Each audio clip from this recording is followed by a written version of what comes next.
I'd like to show you an application of an indefinite integral. It won't be this one, but I wrote this up here on the board. This is a differential equation. Y double prime plus 4y prime plus 16y equals to sine 3t. And furthermore, there's these stipulations. So what does all that mean? Well, we don't have the tools in calculus to solve this. This would take a differential equations course. But it's an equation with derivatives in it, first and second derivative. This one's actually would be called a non-homogeneous second order linear differential equation. I'm not sure I got those words in the right order, but see, linear, non-order, don't worry about it. Anyway, what could it represent? Well, this could represent the motion of a spring, and this, so you have a weight hanging on a spring, and y is a function of time. Y is a function of time, and y is the displacement from 0. So, y equal 1 would be in this direction, y equal negative 1 would be in this direction.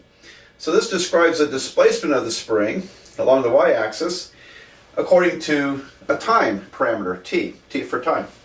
Okay, so this could be a spring, and y at 0 equals 0 means that's at rest. In other words, we didn't pull it or push it and hold it and then let it go. So we didn't pull it down and let it go, for example. It's right at rest. Y prime at 0 means that we gave it an initial velocity of 2 what, feet per second, meters per second, whatever units we're working in. So we gave it a shove to set it into motion. All right, and so and these numbers are related to the various spring constant of the spring and things like that measure friction. Okay, and then the sine 3t is an added complication. That's called a forcing function, which would drive the motion in addition to just pulling it, in addition to just hitting it at this velocity. It also has something that's causing it to continually to go up and down. All right, it gets complicated, and not that hard to solve once you're in differential equations. All right, but what does this have to do with what we're talking about? Okay, well, in setting this up, we have the acceleration. Y prime is velocity. Y is position.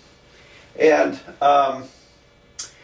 in order to solve this differential equation, we have to go through some manipulations. There's some tricks to this, but ultimately it boils down to doing two indefinite integrals. Every time you calculate an indefinite integral, you create a constant c, or a constant, and we can calculate that constant based upon these inputs. And so we have to do that twice because it's a second order, or a second derivative, second order differential equation. Anyway, just to give you sort of an intuitive reason why we would calculate an antiderivative without any limits of integration. Okay, now all that said, I'm going to give you an easy problem, okay, that we can do. And so let me erase the board. If you've been taking calculus with physics, I think this is going to be an old problem for you by now. But if you haven't taken calculus with physics, let's see what happens. So a ball is thrown upward from a 200-foot tall building at a velocity of 30 feet per second. What are the velocity and position at time t? What is the velocity and position? Should I say is it or are the velocity and position? Well, it's two things. Anyway, you English people can correct that for me. Okay, not that isn't important, but here's a 200-foot tall building, and here's 200 feet. And the ball goes upward at an initial velocity. We throw it up at a velocity of 30 feet per second. That's really an initial velocity, 30 feet per second. And we're going to assume we're real close to the edge of the building. You're just going to go up and kind of come over and drop down to the ground. Okay. And so all right. So what do we need in order to solve this thing? All right. Well, a couple of things here. The velocity, and in one dimension, velocity is really the same as speed, with the exception that if velocity is positive, in this frame of reference, we'd be going up. If velocity is negative, we've been going down. And so velocity gives you direction and speed. And in one dimension, it's either up or down, or forward or backwards. Yeah, all right. So velocity is the rate of change of position. Rate of change of position. How fast is the position changing? And so that's the derivative with respect to time of position. Now, I think the traditional physics letter is S of t, and I couldn't tell you why, but it seems like I've seen S of t a lot. All right, so S is for position. So the rate at which we change position with respect to time is our velocity. For example, if I'm walking constantly at 5 feet per second, that means my position changes 10 feet over 2 seconds. 10 feet per 2 seconds, that's 5 feet per second. Okay. Now, if you're, it gets a little more complicated if you allow the velocity to be changing, but not constant. So, as an object falls, it falls faster and faster. Its velocity is constantly changing.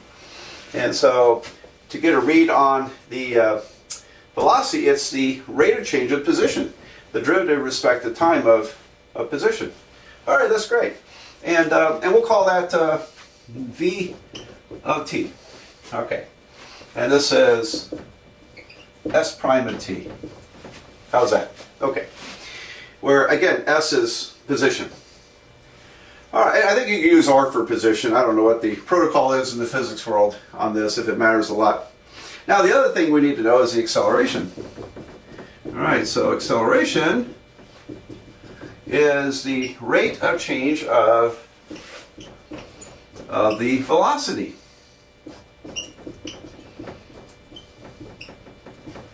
So this would be A of t is derivative with respect to time of velocity, V of t.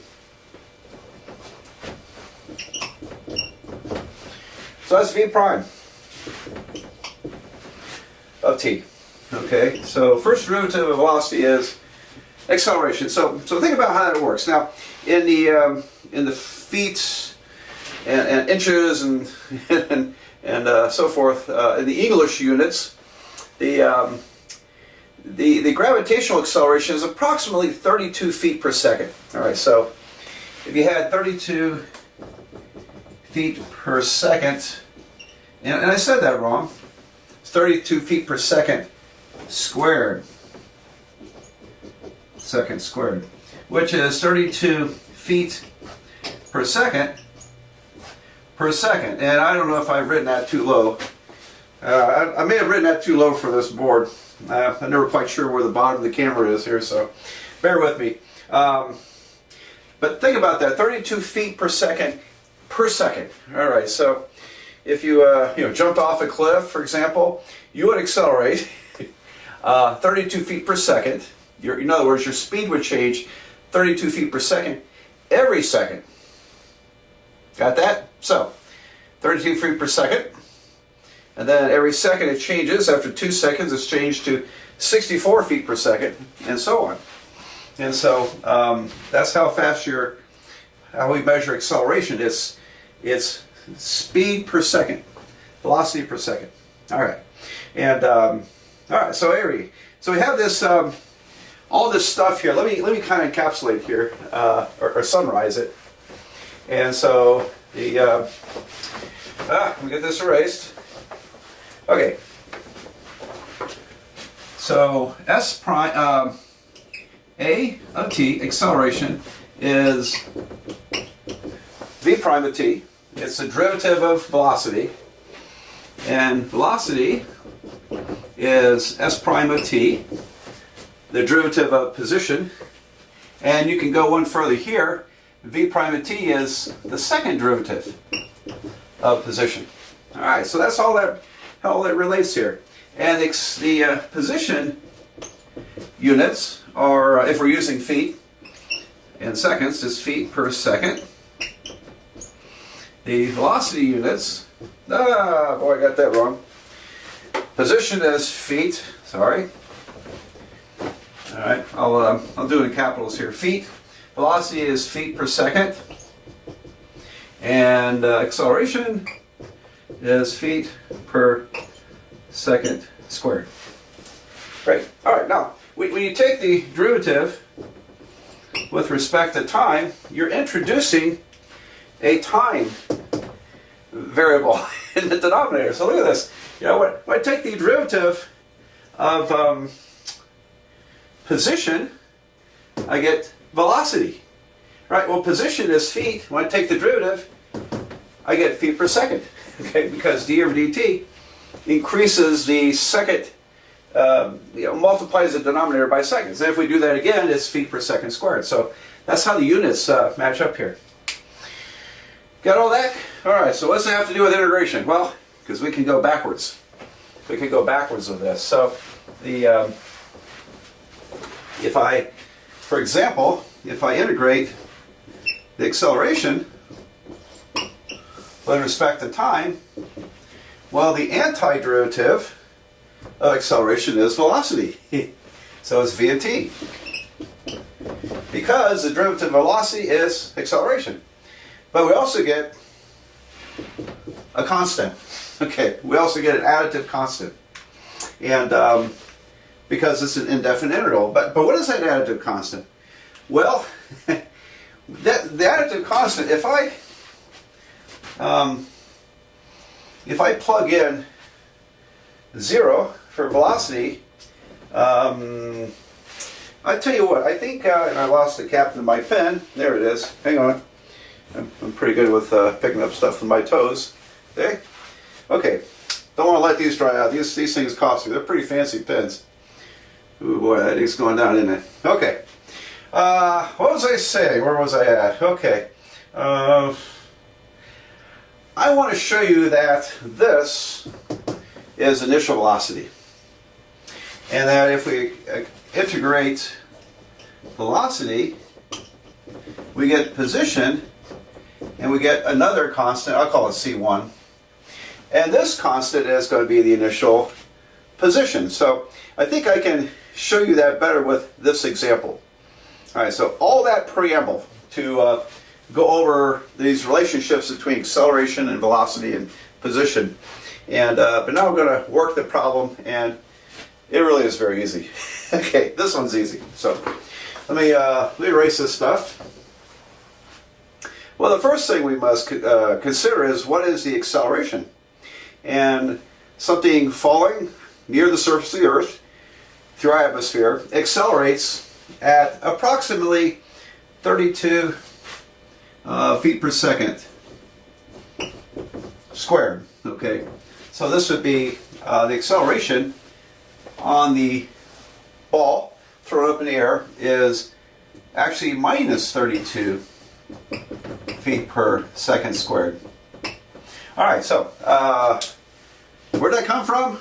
Through measurements, through experiments, and in the metric system. And you take physics. If you take physics, you know that they almost do everything in metric. This would be about 9.8 meters per second squared. So English system, 32 feet per second squared. 32.2 if you need more accuracy. Metric system, 9.8 or 9.81 meters per second squared. All right. So this one is in feet, and it is constant acceleration.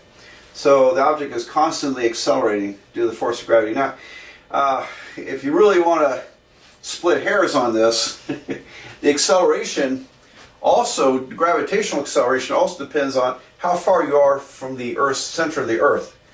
Now, around us, it's about the same. But if you were able to somehow jump off a tower of like 4,000 miles up in the air, okay, no one's ever built anything close to that, but if you could jump off a tower 4,000 miles up in the air, your initial acceleration would be closer to 8 feet per second squared. Why is that? Well, it's because the acceleration varies inversely to the square of the distance. So if you're twice as far from the center of the Earth, square that, that's 4, invert it 1/4. 4,000 miles up, the acceleration would be 8 feet per second squared. All right. But as you get closer to Earth, that increases. That increases. Well, the mathematics of that's a lot more complicated. Okay, that involves differential equations. So we're going to keep it simple. We're only up 200 feet. Compared to the size of the Earth, that's really nothing. So minus 32 feet per second squared. Okay, so what's the velocity? Well, the velocity is the antiderivative of acceleration. So I'm going to integrate minus 32 dt, and I get negative 32t plus a constant. So integrate a constant, you get the constant times this variable, time variable in this case, minus 32t plus c. Now, one thing I probably didn't make a big deal of, the acceleration is negative because it's downward acceleration. Okay, so down is negative. That's why we have to put a negative on that to account for gravity is pulling it down, not pushing it up. Okay, now then, what about that c? Well, we haven't accounted for the initial velocity, and when he throws the ball, the initial velocity is the velocity at time 0, v is 0. And if I plug it in here, I get negative 32 times 0 plus c, which is c. And according to the problem, that's 30 feet per second. So you see, it's the initial velocity in this problem which gives us the constant of constant integration. All right, so that can be calculated. And so we'll summarize this. Minus 32t plus 30. I'm going to rewrite it here. And then we can go on and get the position. So minus 32t plus 30. Okay, so for example, after 1 second, plug 1 in. After 1 second, it's actually starting to go down at 2 feet per second. So it actually, in 1 second, you've thrown it upward, and it's just starting to drop down again. Now after a half a second, this is minus 16 plus 30, that's 14. After half a second, the ball is still going upward at 14 feet per second. Got all that? So I answered the velocity at time t, and this is my function. All right, now how about position? Well, position, since the derivative of velocity is position, the antiderivative or integral of position of velocity is, what did I say? The derivative of position is velocity, so the antiderivative of velocity is position. All right, I wasn't sure I said that right, but so I want to make sure that's right. All right, so it's the integral of velocity, which is minus 32t plus 30 with respect to time. And integrate this, we're going to get minus 16t squared plus 30t plus another constant. And I'll just recycle c again. Capital C for constant. Okay. What is c? Well, and that's the initial position. The initial height is 200 feet. And in this case, c is positive because it's 200 feet above the ground. And so if I plug in 0, I'll get c, which is 200. All right, so its position then is minus 16t squared plus 30t plus 200. And let me rewrite it right here. And then we'll have the problem solved. All right, so minus 16t squared plus 30t plus 200. There we go. So that's the acceleration, velocity, and position. I didn't write the units in here. This is feet per second, and this is just simply feet. Okay, so there it is. And now we can solve other problems here. We can figure out when is it going to land? All right, that ball is going to land when position is 0. So if I set this equal to 0 and solve it, probably have to use the quadratic formula. We'll get a positive time and a negative time, and since we're not going backwards in time, we throw the negative time out. We'll get a positive number for time. What would that be? Anyway, I can do it pretty fast in my calculator. Alright, so let's see. Polynomial. Negative 16, 30, 200. Alright, so I get about 4.60. So if I wanted to know when does it hit the ground, alright, well, it hits the ground when position is 0. So if I set that equal to 0, it would take, according to my calculator, about 4.595 seconds. I'll make it 4.60 seconds. So it lands after 4.6 seconds. And how fast is it going? How fast is it going? Well, I'll plug that number into my velocity. So if I take the time it takes to hit the ground, plug it into here, I'll know how fast it's going. So let's see. Negative 32 times 4.6 plus 30. It's going about, see, my velocity comes out to be a negative, but the velocity is 117.2 feet per second. Now it's, calculator is going to show you a negative velocity because it's coming down, but you interpret it, it hits the ground at 117.2 feet per second, which is, let's see, if I multiply it by 60 divided by 88, that's about almost 80 miles an hour. Okay, so the ball is going to hit almost 80 miles an hour down there. We can find out, well, where does it, how high does it go before it starts coming back down? Well, you know, finding the maximum height is the same as finding the maximum of your position. And the maximum of this position is the derivative set equal to 0. So if I set minus 32t plus 30 equal to 0, t would be, let's see, 30 divided by 32, right? 30 divided by 32. So after 0.9375 or 0.94 seconds, almost 1 second, it reaches the very top where the velocity is 0. All right, so anything else I can answer on this? It's a rich little problem. I hope you're able to follow this. It's the calculations are kind of easy on this one, but I wanted to give an example of an application which uses the indefinite integral, and these can be considered really simple differential equations when you think about it. So, okay, well, let's go on to the definite integral and work some problems there.